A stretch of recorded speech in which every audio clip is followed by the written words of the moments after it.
here we are today, where I talk out against drugs and psychiatric abuses of electric shocking people, okay, against their will, of drugging children with them not knowing the effects of these drugs. Do you know what Adderall is? Do you know Ritalin? Do you know now that Ritalin is a street drug?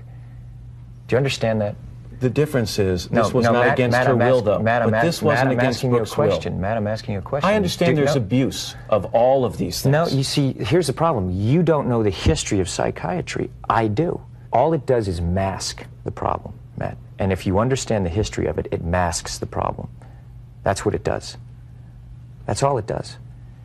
You're not getting to the reason why. There is no such thing as a chemical imbalance. I'm saying that drugs aren't the answer, that these drugs are very dangerous. They're mind-altering, antipsychotic drugs.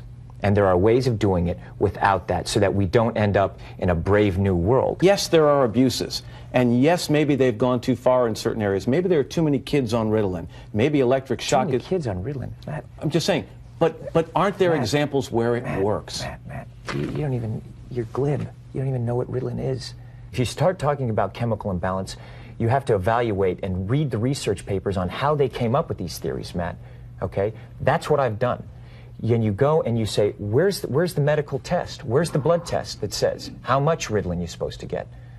It's very impressive to listen to you, because clearly you've done the homework and you know the subject. And you should. And you should do that also, because just knowing people who are on Ritalin isn't enough. You should be a little bit more responsible in knowing I'm not prescribing Ritalin, Tom, and I'm not asking anyone else to do it. Well, I'm you are. You're saying no. I know some people who seem to have been helped by it. But you're saying, but it's like, this is a very important issue. I couldn't agree more. And you know what? And you're here on the Today Show, right? And to talk about it in a way of saying, well, isn't it okay, and being reasonable about it when you don't know, and I do.